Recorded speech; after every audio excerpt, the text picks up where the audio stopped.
Blog Talk Radio.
End up reviewing an album that's like, Beyonce's All the Single Ladies, or, something, maybe like Willie Nelson, Kenny Chesney or something like that. I don't know if Who Wants to Rock is going to be the appropriate intro for that sort of thing. So I guess I better stick with the metal. Hello, and welcome to another 411 Music Zone album review podcast. I am the mandated reporter, and frankly, I'm mortified, Mr. Mark Radulich. As always, here is my co-host for this particular podcast. He writes the Monday Metal News, Mr. Robert Cooper. How you doing? Finals.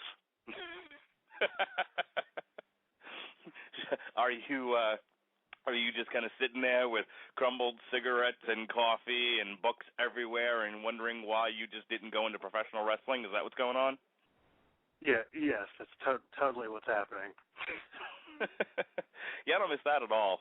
It's I'm almost 40, and I'm more than a decade out of school, including graduate school, and there are times where I'm on ill hallucinogens and think I should go back for maybe a law degree or another master's degree or, God help me, my PhD in social work. And then I remember I don't want to be in school anymore. Yeah, see, I'm going for education, so technically... Oh, God, why would you do that? Because I'm good with many things, but people are one of the things I'm good at. Oh, good gracious. On another podcast, at another time, I'll tell you why you're making the worst career mistake of your life and you should be an accountant. Oh, geez, I'm terrible with numbers. It doesn't matter. There's no future in people. Speaking of which, let's start talking about metal. Yeah, you like that transition? It was perfect. It admits that misogynist. Oh, God. Misanthropic feel, sorry. All right, so this particular podcast, we're taking on an album. It's a couple of months old now, and you might be asking yourself, why would you be reviewing an album that came out at the end of July, beginning of August? Well, for the most important reason of all, it's fucking awesome. That's right. Testament, Dark Roots of Earth is freaking amazing. I didn't realize that it was even out until probably a month or two ago, and then I put off trying to get it and listen to it because it wasn't on Spotify. And as I've said on any other podcast, I've talked about this, I've said to Robert, if it's not on Spotify, there's a good chance I'm not going to listen to it. So I put this off, and finally, Mr. Robert Cooper, who actually did a review on it for 401mania.com's Music Zone back when it came out, convinced me, look, Radulich, quit being a cheap Jew bastard and go buy the damn album. And I said, all right, Robert, there's no need to twist my arm. I'll go out and buy the metal. And I did. And it was so good. How good was it? It was so good, I decided we need to dedicate an entire hour-long podcast to it. Wouldn't you say, Robert? Yeah, I'd say it's good enough for a 2-hour-long podcast, but, one's good enough, one, yeah. So if you can dial your memory all the way back to July before you had to do your study for your final exams, just give me your overall impressions when you first heard this album. You know, when it was fresh, hot. You know, it was hot off the presses. You went and you picked it up and you cracked it open and you threw it in the CD player if you have that sort of thing, and you listened to it for the first time. What was your overall initial reaction? I was pretty much like I was figuratively shitting my pants because it was just that awesome. Like it was like I loved everything about this album. So awesome, so great. Like there's there's few ill words I would have for this album, even then and now, because I've listened to that album like 10 times since then. Yeah, you know, we've been putting together a podcast that we're going to do at the end of December called our top 5 metal albums or rock and roll / metal albums of the year. Hopefully Sean Gomer will actually be able to be a part of that one instead of just teasing us that he's going to be a part of these. And for a while there, and it still is, but I'll give away my number one pick right now. My number one pick of the year was the new Fear Factory. But my initial top 5 had to be completely rearranged after listening to this Testament album. I love the subgenre of thrash metal.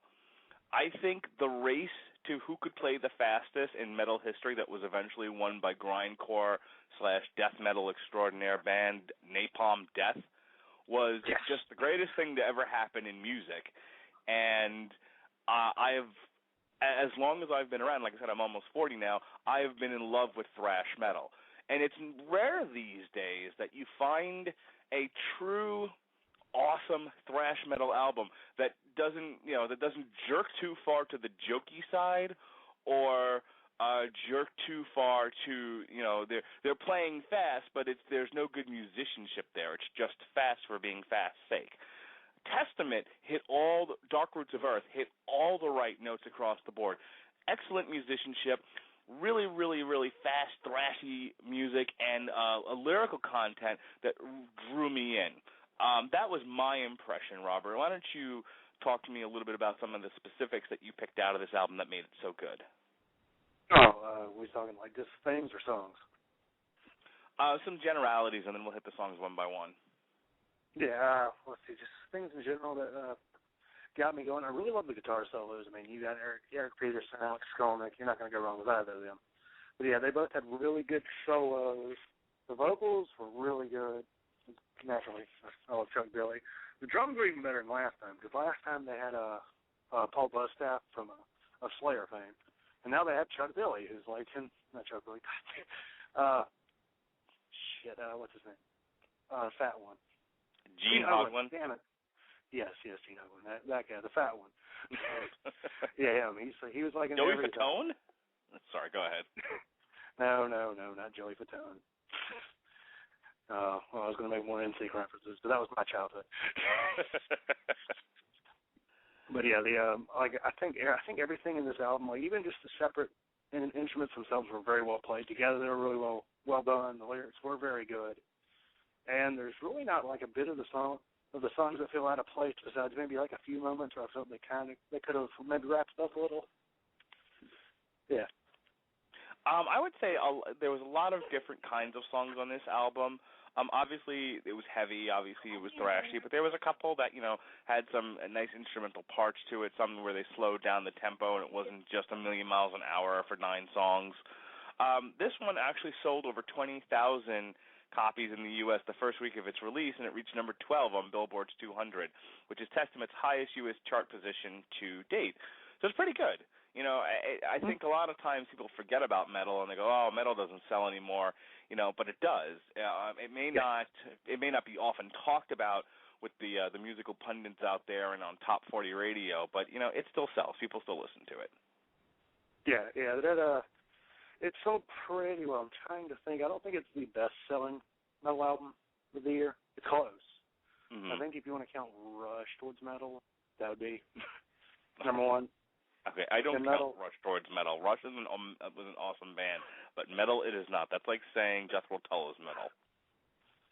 Hey, I mean, Jethro Tull, if the Grammys say it, it must be true. All right.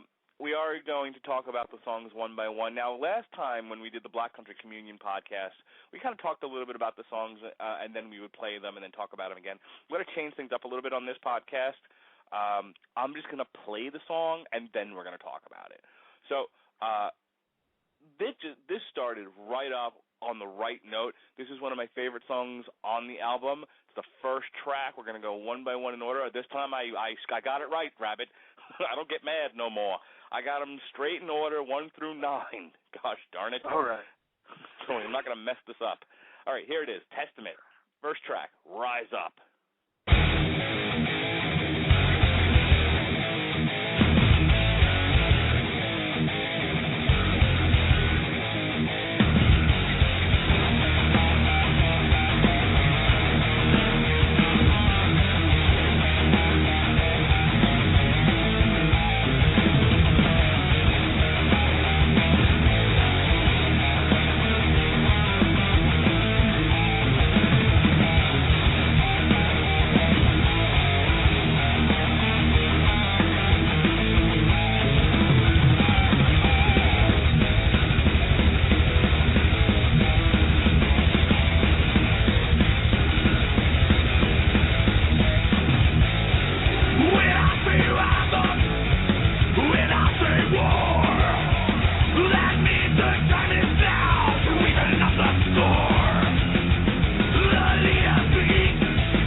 First of all, greatest chorus and hook in the history of music. When I say rise up, you say war. Rise up! War. How awesome was that, Robert? That is made for live. If they don't play that song live, it is a wasted show. Oh, yeah. First of all, not only should they play it live, but every band should play that live. Every band should open... I used to say that every band should open up their set with Fucking Hostile by Pantera. That's old news, old school. Now every band should start up with Rise Up. If I was not an Occupy Wall Street kind of a person, but shit, if there was a song that was going to get me to go out there and and damn the man and the 99%, this would have been it. Yeah, it's totally.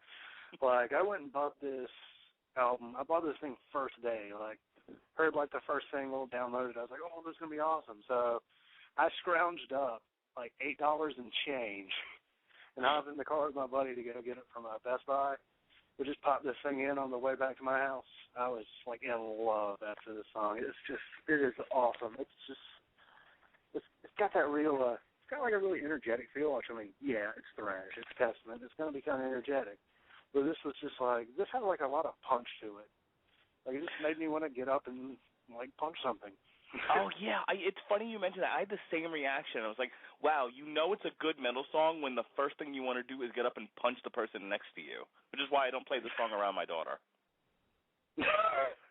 That might be awkward. What happened? Well, you see, we were listening to this Testament song, and just like, I don't know, it just came over me, and I was just like, right hand. That should be a tagline. Testament. It makes you want to punch a baby. Now listen. It's one of the things I love about metal, and thrash metal in particular, is how aggressive it is and it can be. And sometimes bands hit it right. Five Finger Death Punch tends to hit the aggressive the right way. Slipknot is another example. But Testament, Rise Up, it was a great way to start this album. It set the tone. It hooks you immediately, and it's aggressive without being stupid. You know what I mean?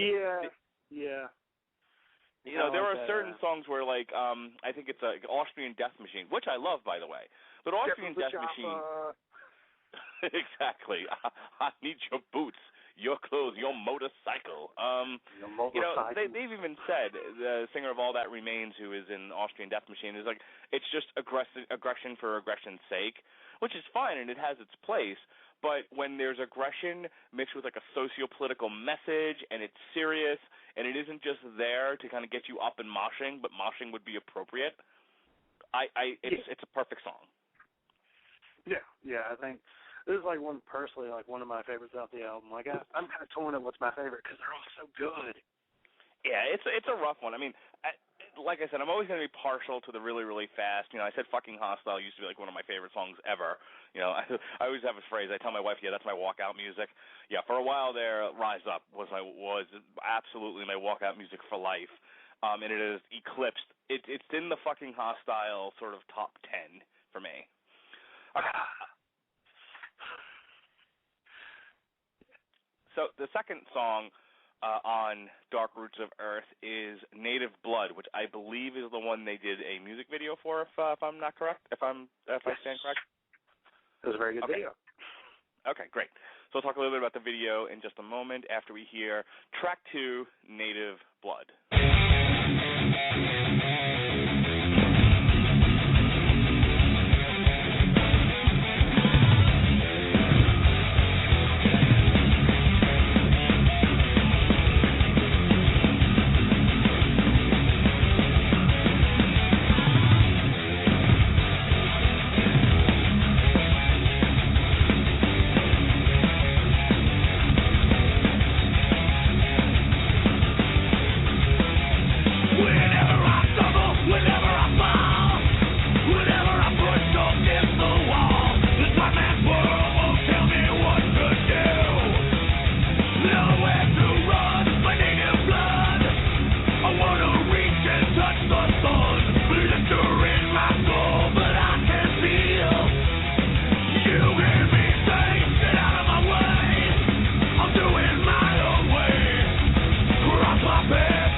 Track 2, and I'm getting the distinct feeling that Testament's telling us something with this album. Maybe. I think you might be onto something.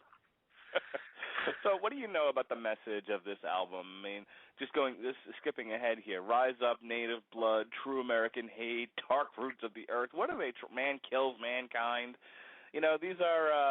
it's a slight departure from the type of Slayer thing where everything is just death and destruction. But this, I'm getting a theme here. What's the theme, Robert?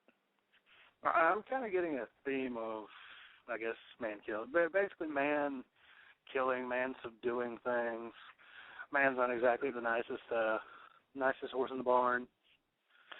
Yeah. Are the members of Testament like American Indian? Because that was one of the distinct feelings I got from this was that, like this reminded me of the Anthrax song Indians, where it was, you know, it was just very, very, very pro-Indian, anti-colonialist, anti-white man kind of a thing. That's the vibe I got from this album. Yeah, or Under the Hills. But, yeah, another good example. Have you seen the video for the song? I have not. Why don't you tell us about it? It's well, the thing about it is, it kind of does go with the theme of the song. It shows a Native American kid who's like growing up and is kind of getting subdued and told his ways are crap, all that stuff. And believe it or not, unlike a lot of things, or like let's say if Cannibal Corpse did it, where he'd just blow everybody up, it actually shows a very positive message, like of him loving and accepting the people and just I guess just being more in the faith. I thought it was really good. It actually won an award from the, I want to say it was the American Indian Awards, Music Awards or something.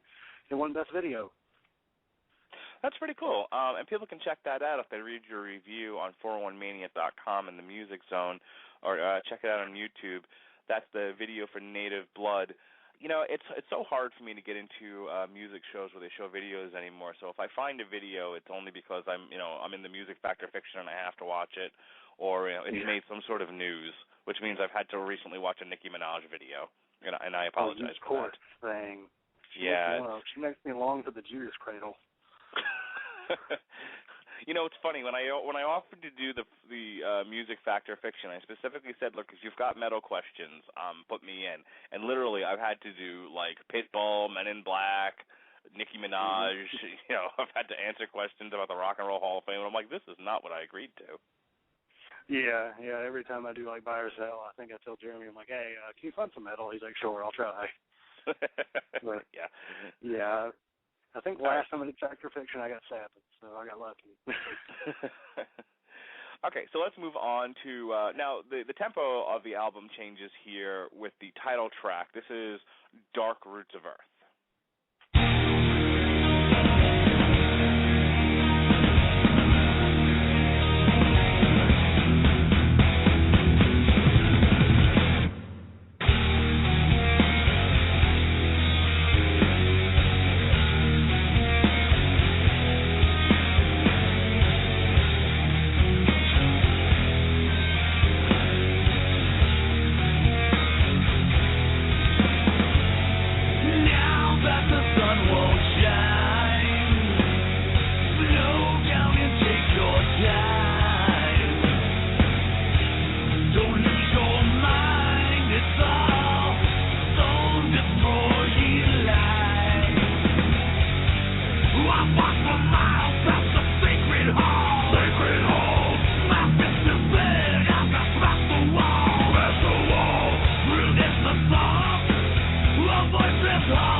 Traditional 80s metal, Batman. Yes. That song at the beginning, I always think back to In My Darkest Hour of Megadeth. You know, it's funny you say that, I was actually thinking it, and I didn't want to say it out loud because I was like, how does he make these odd leaps? But yeah, it definitely reminded me of Megadeth on that one. And it's one of the first times, I mean, we all know about the sort of the new resurgence of metal that took place in the 90s with Pantera and Machine Head, Biohazard, Sepultura, etc.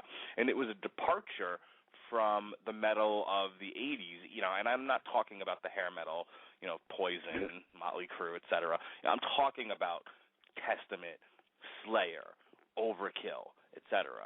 Metallica, Megadeth. So there was an archetype in the 80s that kind of defined what metal was, and then it was redefined in the 90s with the first set of bands that I mentioned. You know, and Testament's been one of those bands that's, you know, older than dirt now. They've been around forever. And one of the things I liked about the first two songs was it had that, and when I say new metal, folks, let's get the spelling right on this. I don't mean NU. This ain't your mama's Limp Bizkit album. Oh, Jesus. I ain't talking about no Papa Roach. I'm talking about NEW. Come on now, get your learn on. Now it starts off with the new, you know, post 90s type of metal, and then we go into Dark Roots of Earth, which is sort of a throwback to the metal of yesteryear, wouldn't you say? Yeah, it does have a very kind of old got that kind of melody to it, which you kind of wouldn't expect after the first two songs, just like you said. It's got that melody to it, and then it kind of picks up back to almost to where we were. You know, it doesn't get anything too foreign, but it gives you something that's a little more of a throwback, which is nice. One of the things I really liked about this album is that this isn't going to be the last time they do this either. Testament did a really, really good job of taking everything that's great about metal post-'90s and everything that was great about metal pre-'90s and mixing them together, which is not an easy task. I think a lot of bands try that and they struggle with it, and so they just kind of pick a direction. You're either Steel Panther or you're Five Finger Death Punch. That's it. Those are your choices in life. I love Steel Panther. So do I. We were cleaning the house one day, and my wife puts up with a lot of my music. And I like to listen to music when we do housework. So I'll try to throw on like Pandora or something, so there's a mix of what we both like, so she doesn't want to like split her wrist in the middle of trying to vacuum. But we had on Steel Panther one day, and at one point she just kind of looks at me and goes, "Really? This is what you decide to put on when we're trying to clean the house?" I had a friend of mine who was dating a girl at the time, and he put on Community Property. And, you know, she was like, "Oh, this is so sweet." And then it got to the part before, in between the verses with "My God is Community Property," and she just lets go of his hand and looks at him all sad. It's like, that is awesome. Yeah, Steel Panther, they're special. If and when they put out another new album, we'll have to do a podcast on it just for the shits and giggles of it. But the point that I was trying to make here was Testament on Dark Roots of Earth. They did one of those rare. This is one of those rare records where you were able to combine the best of both metal of the ages. You know, post '90 and pre '90, and they come up with a really, really good even mix of good stuff here. Now, speaking of good stuff, here we go back to some nice aggression, some what I love about metal. So here it is. This is track 4, True American Hate.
Mark, give me an example of old school thrash done by a new band.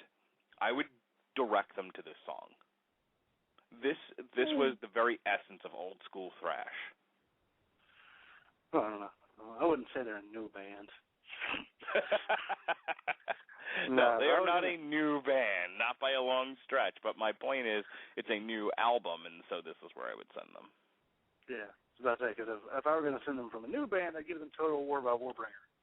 But anyways, this song's free to download online, legally, by the way. Yeah, totally legally. Yeah, this is they released a single before the album, and this one was it. This is also one of two songs that you can get on Spotify. Unfortunately, the rest of the album's still not available. Nope. And this song, actually, one of the two songs that I noticed at Native Blood that really had blast beats in it, which I did not see coming, but I should have. Now, why didn't you see that coming? I just didn't really think it would work. Can you explain a little bit? I'm curious as to see where you're coming from with that. Why wouldn't you think blast beats would work on a Testament album, or rather on a Testament song? It's just not one that I didn't really think it would work on there. Like I don't really see them as a band that has blast beats. Really? Not really, because drumming's been kind of their weak point.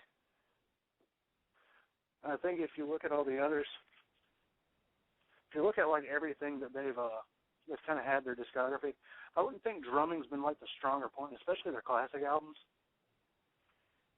I would agree with you. I would say that there's not a lot of focus on the drumming, on the drums.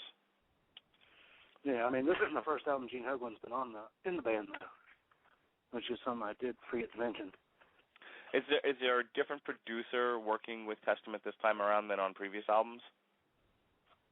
I'm honestly not too sure. That could have made the difference. Famously, I think we talked about this in one of the last podcasts where Bob Rock with Metallica brought out a different element of their sound that was evident when they play live, but it was not evident on their studio albums, and so he made it a part of the studio sound. Could be the same thing here, where somebody got a hold of Testament and said, "Hey, when you guys play live, you've got some pretty thunderous drums, but your studio albums, the drums aren't a featured part of your sound, so let's try to fix that." And it worked. Yeah, it did. Actually, around like the second half, which is something when you're talking about putting the best of all metal together, I think it was just putting the best of Testament together. Because so no, back around like mid '90s after the Gathering, yeah. Well, no, the Ritual. Sorry.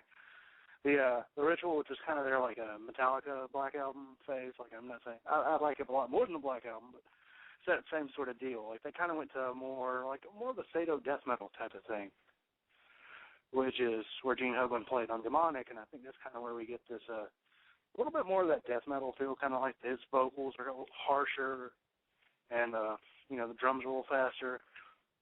Yeah. Definitely an improvement. You might even say it's an evolution of their sound. Testament kind of, look, sometimes you gotta make some changes in order to stay relevant in your industry, and that maybe what Testament's sort of grappling with. I think the other thing is that while there's certainly a niche fan base for true hard death metal, with the Cookie Monster vocals and the lack of melody, or distinction in your music, Testament may have said, we don't want to go that far, but we do want to capture the audience that still enjoys really, really heavy, angry music. Yeah, and they've definitely done that with these two newer albums. Actually, I think my favorite album by them is The Gathering. Have you ever heard The Gathering? I have not. I haven't heard much by Testament in many, many years now. So I think that was part of my my putting off of the New Testament album was I'd heard them years ago, like when I was in high school, which was a million years ago, like I said, and it was like, Testament, I don't know about that. It was kind of your no, you really want to hear this album, give it a chance. That made me kind of turn on to it. For some odd reason, it was like I said, I just hadn't followed the band in the last couple of years. Well, their last one was really good. The Gathering had Chuck Billy, Eric Peterson, had James Murphy on guitars, who's also been in every band. Had Steve DiGiorgio of Sadist, Death, my favorite bassist, best bassist ever in my opinion. And then, believe it or not, on drums was Dave Lombardo. He's in everything. Jesus Christ. Occasionally he's also in Slayer these days. Yeah, well, I'm trying to think, what all was he? I think he was in the Tomahawk. He's been all over the place. I want to say he left Slayer to go be in something, and I think it might have been his own solo project. Yeah, and I think he played with Mike Patton, and then he went to Testament, and then I think that kind of brought him back into metal, so we went with Slayer. If I'm not mistaken. Can't exactly remember when his first album back with Slayer was God Hates Us All, maybe. Yeah. I believe you're right about that, which, I don't know if you knew this, but as I recall, God Hates Us All actually came out on September 11th, 2001. Shit, I think I do recall that, but I'm not totally sure. I was Slayer, like, honestly, I think that's one of the weaker Slayer albums, just on a tangent. Are you crazy? Dude. I am psycho. Disciple, first of all, is the greatest song ever written. Okay. No. I love that. Let's start with that. God Hates Us All is fucking awesome. I think it's like their high point, because frankly, everything else that's come out after that, to me, has been kind of blah. Oh, really? See, I thought it was kind of like, I like Christ Illusion. I thought it was better. I really like Little Painted Blood. I don't know, maybe I just couldn't get into it. Like, honestly, I think their only, like, bad album is Diablo in Musica. Yeah, nobody likes Diablo in Musica. Yeah, I bought that from a Goodwill for like 10 cents. Played one song and the tape broke. We may, at some point in 2013, have to do, kind of like a best of podcast, and just pick a band and kind of go through like the best of, and we could do that with Slayer. And I'll tell you what, Diablo in Musica is definitely the low point for me. Loved, and like I said, the high point, God Hates Us All. I think that album is just bananas. But yeah, Diablo and Musica not so much. And like I said, World Painted Blood kind of comes across to me like, hi, we need to put out another album so that we can go out on tour again and play Angel of Death and Rain and Blood and Seasons in the Abyss and Chemical Warfare. But here's something so that we have a reason to tour and enjoy. Yeah, I do kind of get that feeling, which is kind of funny. I'm just sitting here. I have a Slayer poster in my room. It's all framed because I'm a dork. Like, I just kind of noticed. They don't have anything before Rain and Blood. They don't have, like, Hell Awaits or, what was the other one? Damn it. What was the one before Hell Awaits? Before Hell Awaits, you know what? All right, first of all, I missed, what are we talking about Show now? No Mercy. Show No Mercy. Slayer. Show No Mercy, that's what it was. Sorry. No, I know that, but I mean, who doesn't have what now? This poster I have. It's got all their album covers, like, merged together. Oh, okay. Yeah, but it doesn't have that. It doesn't have really? That was just like, yeah, it's kind of weird. It's got like all the Slayer covers like placed together, and it's got like blood dripping down, and that's Slayer in white letters. For shits and giggles, I looked up the Slayer on Wikipedia, and the first thing I came across was Grammy Awards. Disciple, 2002, Best Metal Performance it was nominated for. However, and this is wild here, it won for Eyes of the Insane in 2007 and Final Six in 2008. Who I don't even remember those songs, but I sure as shit remember Disciple. Yeah. Oh, if you want real fun, go look up Megadeth. They are I think if they lose this year, they will be 0 for 10, 0 for 11, something like that. Awesome. And I don't want this to happen, obviously, but how Dave Mustaine hasn't like jumped into a river, given his horrible luck with basically his anti-Metallica career. Oh, I'm not cheering for him. Anthrax is nominated this year. Well, Anthrax is awesome. Yeah. That's another one who I haven't heard the new album yet, but for a while there I wasn't listening to anything that was Anthrax. You need to. That is the best metal album in my opinion, and I don't want to say of last year, in like the past few years. It is one of the best. So great.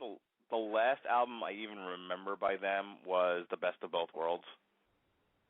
That wasn't that the First of all, I love John Bush. I think John Bush is awesome, and I'm like not the world's biggest fan of Joey Belladonna. Really? I respect. I absolutely respect the man. Just not a huge. In preference to John Bush. That's all. No, you'll still love the new album. It is awesome. I'm in love with it. Worship music. Okay, I liked We've Come for You All. I thought that was great. I thought We've Come for You All was awesome. Of course, that was 2003. I you know what? I may have actually heard worship music, and I just was like, okay, well, that was Anthrax, and kind of went on to whatever it was I was doing at the time. Oh, I loved it. That was like top of the year. Though I don't think, for my money, it doesn't get any better than Sound of White Noise. I vote Among the Living. John Bush for life. All right, so we've completely stopped talking about Testament at this point. Yeah, I don't even think we got into this song. All right, so we got as far as track 4 here, True American Hate. Let's listen to A Day in the Death, track 5.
Another example of how they combined old and new style thrash metal there.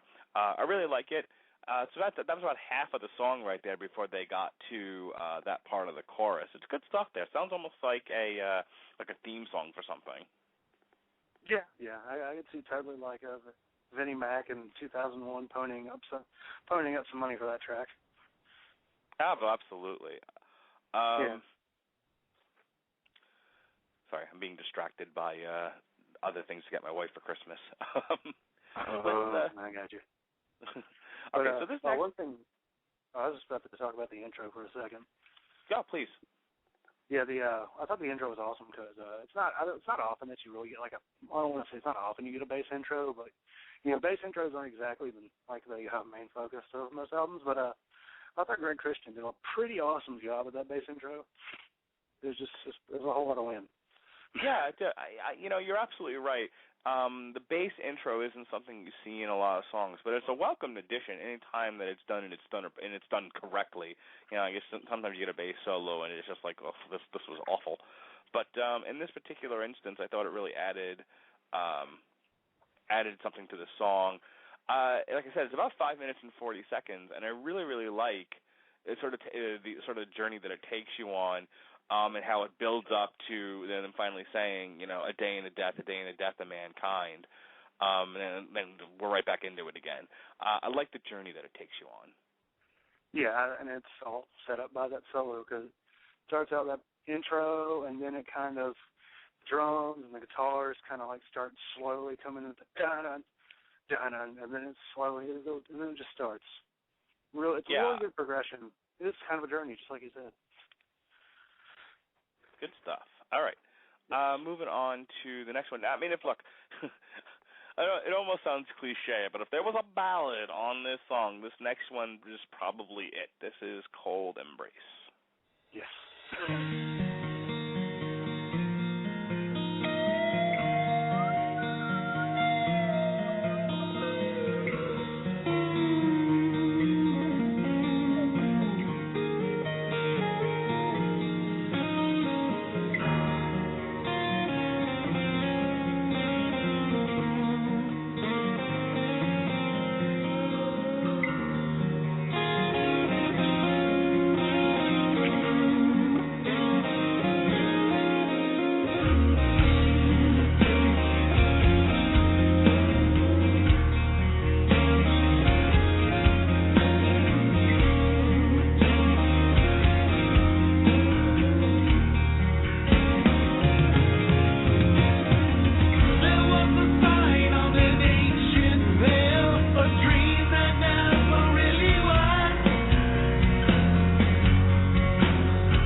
Question, Robert.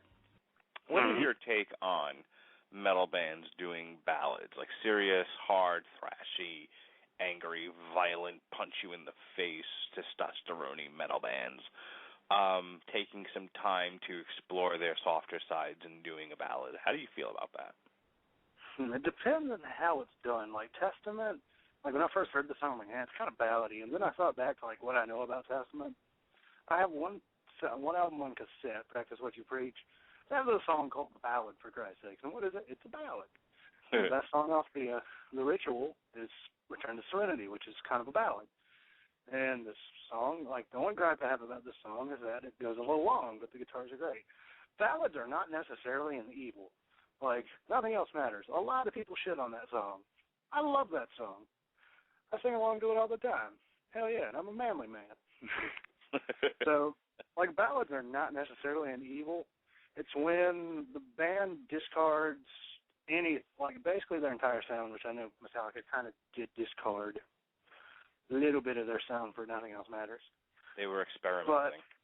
By the way, yeah. I don't know where you were in your life. I know you're significantly younger than I am. All I know is that any girl that even liked metal a little bit, the year that Nothing Else Matters came out, that was every chick's love song. I'm trying to think, what year was that? Was that 91?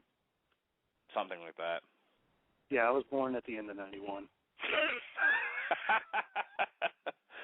So how do you like doing the podcast with Grandpa? Well, as long as I can keep up with you, because you know more than me.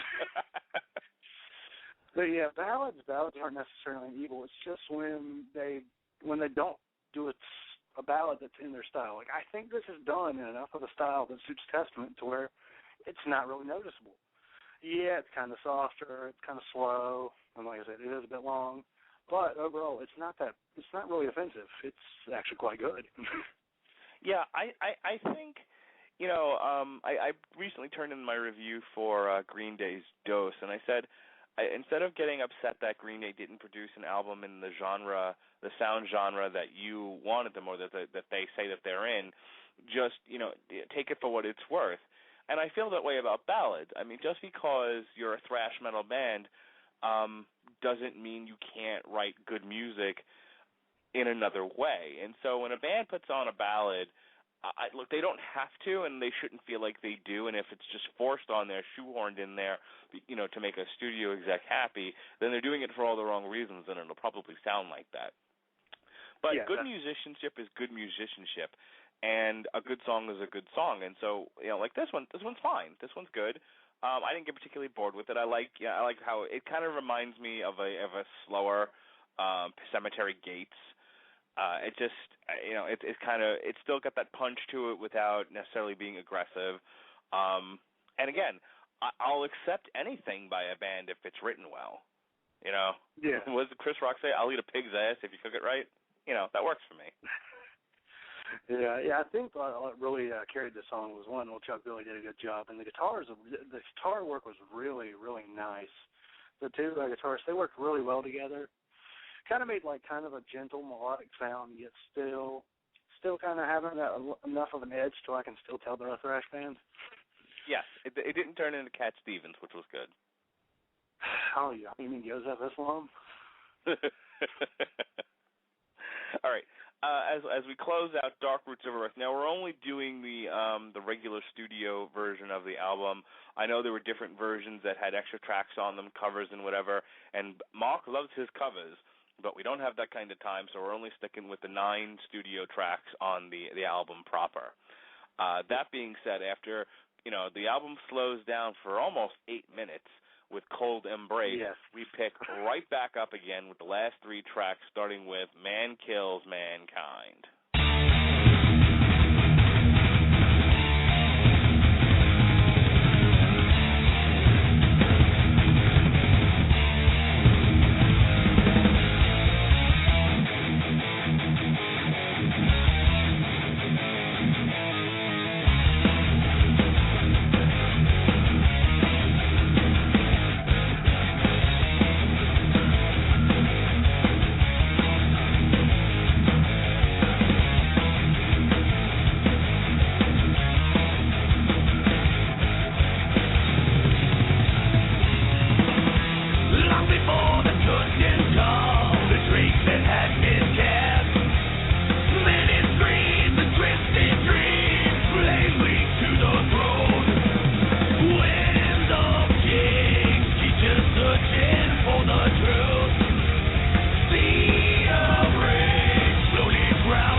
I didn't quite get that vibe, but I can stand. Now that you say it, I can hear it.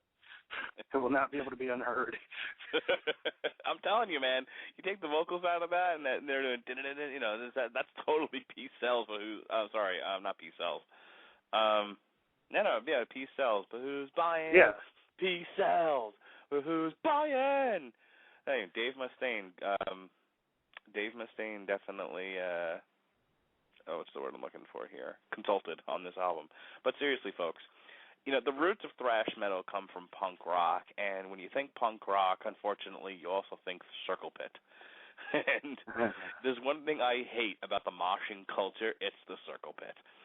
When it's appropriate, it's fine. Just like, crowd surfing and stage diving. There's a time and a place, folks. It's, just because they're doing a sound check doesn't mean you need to be crowd surfing. Cut that shit out. But I know that outside of New York, where people dance appropriately to metal music, kids are into the Circle Pits. Long, perpetual, self-sustaining Circle Pits, which drive this old man crazy. However, like I said, when it's appropriate and the song kind of calls for it, I don't mind a nice little Circle Pit so long as it goes with the beat of the song. Why am I bringing any of this up? Well, because when I hear Man Kills Mankind, aside from hearing Peace Sells But Who's Buying, I also think, there's a song you could Circle Pit to. Circle Pit. It just looks like a bunch of idiots that are running in a circle. That's all it does. It looks like a mini marathon. It looks like a really, really short marathon. That's because, listen, you kids with your long hair and your frost and you don't know nothing. See, the Circle Pit back in the day, you'd actually dance, not run. It wasn't, I understand why you might think, Jesus, why are they running in a circle like in a little mini marathon? Because that's not what it's supposed to look like, see? They're supposed to be dancing and, it's like you dance in a circle and it goes with the music and Pearl Jam ruined my life. See, that's the only. I've only been to one concert, and it was during Damn Suicide Silence. Their singer's dead, so that band's done. Yeah, there was like a circle form, and it wasn't anybody thrashing around. No, it was a bunch of people running in a circle, and I'm like, you people look stupid. And you're right, they do. This is why the perpetual Circle Pit drives me crazy, and it's the bands themselves that cause it. You go see Lamb of God, Shadows Fall. They're all like, okay, Circle Pit, and I'm like, please stop encouraging the youngins. No, if there's only one thing Lamb of God needs to encourage besides jumping on stage, you don't encourage that. You want to, the only thing they're allowed to encourage is the wall of death. Because that's badass. That's right. The Wall of Death, otherwise known as the Old School Pile-On, also known as the Braveheart. That's how you get shit jumping. Yes, Speaking of jumping, it's track 8, second to last track on the album proper. This is Throne of Thorns.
Challenge me, what is your head? Crimson Lord, I don't know if you remember this or not, but way back in the 90s, there was a Black Sabbath tribute called Nativity in Black. It then had a less successful, less good sequel called Nativity in Black 2. On the first one, the good one, there was a white zombie cover of Children of the Grave. Totally reminds me of that. I've never heard this, but I seek it out because I could totally see that. Oh, yeah. When we're done with this, go get yourself a copy of White Zombie, Children of the Grave. And that whole bit there, very, very similar. Good stuff here. Throne of Thorns, again, kind of keeps with the theme of the album and the tempo. Your thoughts? Yeah, I think that is another song that really has that old school vibe to it because it's got something that you really could hear yourself hearing. Yeah, see yourself hearing on the Old Testament albums, kind of ominous. The intro, kind of a little bit slower. I don't want to say quieter, but something that you wouldn't expect to hear on thrash, and then it just totally. It had something I could see. It had a very theatrical feel to it. In the beginning, I was kind of getting like a Phantom of the Opera feel, and then it goes into this. It's just kind of, again, it's one of those songs that takes you on a story, takes you on a journey. On a magic carpet ride. On a magic carpet ride. All right, last song, last chance to dance here. This is The Last Stand for Independence.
A little bit different than what I like in an album. I like the something in the way kind of an ending, where you just kind of go out on a slow track, kind of, end credits kind of a thing. Nope. They were, they Last Stand for Independence, kind of sending a message home, like, we're going out strong and angry the way we started. Rise up, last stand. It's good. Nice bookends for this kind of thematic album, wouldn't you say? Yeah, and actually that intro, I thought I'd heard it somewhere, and then I let one of my friends listen to it.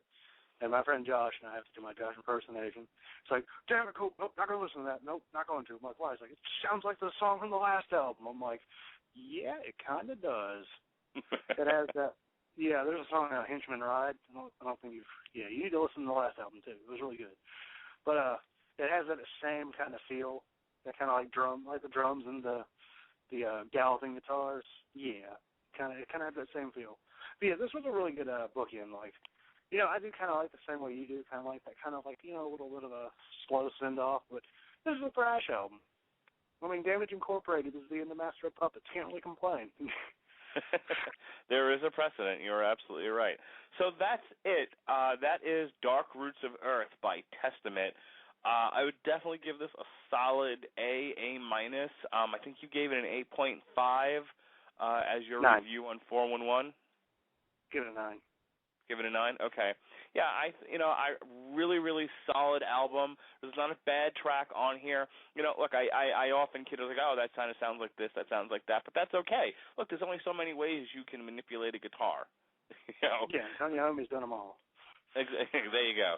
So, solid effort by Testament, definitely worth reprising a few months later here on the 411 Music Album Review Podcast.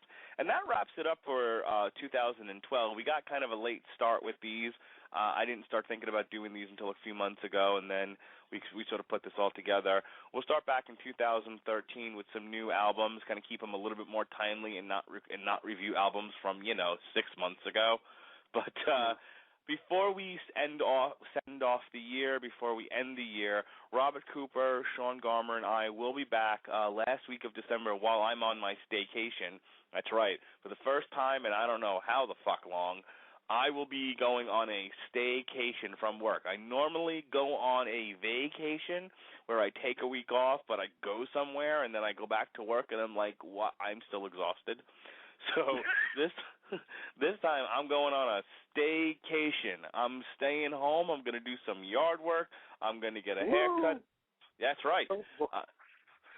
You're doing everything I dread. Well, when you're a father and a family man, these are things you have to do. I look forward to not having to put on pants and cleaning up my yard. Actually, that's my every Friday evening for me. I'm like, no pants club. That's right. Believe me. There's many times I've done these podcasts with no pants on because I get in the house and I'm like Lex Luger. I'm not wearing any pants. I'm not wearing any pants. So there you go. Fantastic. We should rename this podcast I'm Not Wearing Any Pants. Good. That's the best note ever. Just like the No Pants Podcast. It wouldn't be the first time I've used that phrase. But the point of it all is, for those still listening to this, we three kings, will be back at the last week of December to review our top 5 albums for 2012, going into 2013. Give you a little hint. My number 1 was the new Fear Factory. Robert, what's number 1 on your list? Rush. No, Testament was number 1. Then I listened to Rush. Like that list. My list is going to be totally changed, but probably by the end of because I'm doing a top 50 albums of the year. Come Christmas, I'm starting that. And I've been listening to almost every metal album I could find, and I'm 70 albums through. And I keep that number 5 slot. It's going to change. Oh, it's changed a few times. First of all, Napalm Death just put out a new album, Utilitarian, I think it's called. Yes, it's very good. Yeah, and I love Napalm Death, always have. So I'm going to have to find some room to put some Napalm Death on there. All right, so look for that last week in December. After Christmas, and then we'll be back sometime in January with we'll figure out what we're going to review next. If you're listening to this podcast and you've got some ideas, you like what you hear from Robert and I, and you want to hear us talk about maybe an album that you like, one that maybe we hadn't thought about talking about, go ahead and drop me a line on Twitter at Mark Radulich. That's the best place to contact me. My Facebook is kind of private just because I put up a lot of pictures of my kids and stuff. My kids, I have one. My child. So I tend to keep that with just friends and family. But as far as my public account, go ahead and send me a direct message on Twitter at Mark Radulich, MarkRadulich. And just say, hey, heard your podcast. You guys don't totally suck. Talk about this. And we will, because I'm easy like that, like a Sunday morning. You can also check out my Sunday morning podcast, the 411 Ground and Pound radio show, every Sunday morning at 11 a.m. with the Wildcat Jeff Harris and the man who writes the blueprint, Mr. Pat Mullen, talking MMA. This Sunday, we will be reviewing UFC on FX6, the Smashes finale, and The Ultimate Fighter, the boring finale, between Roy Nelson and Meathead Matt Mitrione. So we'll be talking about that. What was that, Robert? I said sweet, because Shane Carwin would have probably torn a quad on the way there. Yeah, Shane Carwin's falling apart as we speak. So we'll be talking about that, and then I think we're taking a week off. But check us out 11 a.m. Sunday mornings at 10 a.m. on From the Right Radio is my music news podcast with John Brodigan called Boom. We talk about music news, tell stories of music. It's a little bit different from this podcast. We're not doing anything album specific. It's more of a general music podcast. So check out Boom, 10 a.m. on FTRradio.com. And Thursday nights is the all new, all different, all wacky from the Right Hook, which is our right libertarian news of the day podcast with 50% less chicken noises than any podcast I've done about politics before. Exactly. Someday I will get up my reviews for Green Day Trace and the new Kid Rock and the new Soundgarden, which was awfully good, by the way. Pretty good, I just listened to it the other day. New Soundgarden album's pretty damn good. Someday I'll write about it and throw it up on 401. In the meantime, check out my review of Green Day Dose, my brand new debut review. I made a rhyme when it wasn't time. On the 411 Music Zone. All right, I think that's all the shit I have to plug. Go ahead, Robert. What do you got going on? Let's see. Me on Twitter, you can follow me at the Metal Coop, TheMetalCoop. Yeah, that's me. Yeah, Metal Coop. I don't really tweet that much, but you can probably tweet me because my email will be like, hey, somebody tweeted you. You can tweet me if you have any suggestions for albums you want us to cover, you want me to cover in my column. My column comes out every, Monday morning, late Sunday. It's called The Hammer of Doom. It's on 411 Mania. And I talk about all the metal, news, all the metal albums. I even go back, right now I started Europe because I do, every country in the world. I'm going to try to get a metal band from it. Yep. Next is Andorra. It's that little speck of land in between France and Spain. So you're going to have that. And come Christmas Eve, yes, that is right, Christmas Eve, I'm going to start doing the top 50 metal albums of the year. Oh, boy. Outstanding. This is going to be a must-read for me. Yeah, I'm going to have 20. The first week's going to be 20, second week's 20, last one, top 10. Oh, it is so brutal because there's so many albums I was looking forward to that I have to cut. It's so hard because I'm starting to think I was either too easy or too hard on these albums. There's some stuff like the new Lamb of God and new Catatonia I have to go back and listen to. I keep confusing the new Lamb of God with Wrath. Because Wrath had a song on it that I really, really liked. Contractor, I believe it was. I've never heard it. Oh, okay. Yeah. I'm not going to keep sending you music on Facebook. But, yeah, go back and listen to Lamb of God, Contractor. It's awesome. Unfortunately, not on the new Lamb of God. It's on Wrath, which came out, and I don't even know when. 09? Yeah, 09. Yeah. But yeah, I'll have to go back and listen to a few albums, but I still have literally 50, 60 albums to listen to before Christmas, and luckily exams will be over by this week, so every day, 5, 6 hours a day, Spotify. Yeah. So yeah, I'll be having that, and also I'm hoping later in the week I'll have a video review or a TV review of the Evolve event, Evolve 18, because the normal writer, what's his face? TJ, yeah. TJ, already said, he went and saw the event live, so he's giving it to somebody else to do on the site, so that's what I'm doing. And otherwise, I really don't have anything to plug, because all the other things I want to plug are in my head and I haven't done them yet. Oh, outstanding. All right, so for Robert Cooper of the 411 Music Zone, I am the mandated reporter, Mark Radulich. I have completely lost my studio here. Fantastic.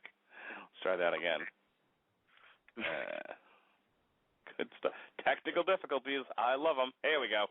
All right. So, once again, for Robert Cooper of the 411 Music Zone and the Hammer of Doom, I am the mandated reporter, Mark Radulich. We'll be back We'll be back in a couple of weeks for the top 5. Until then, be well, be safe, and behave.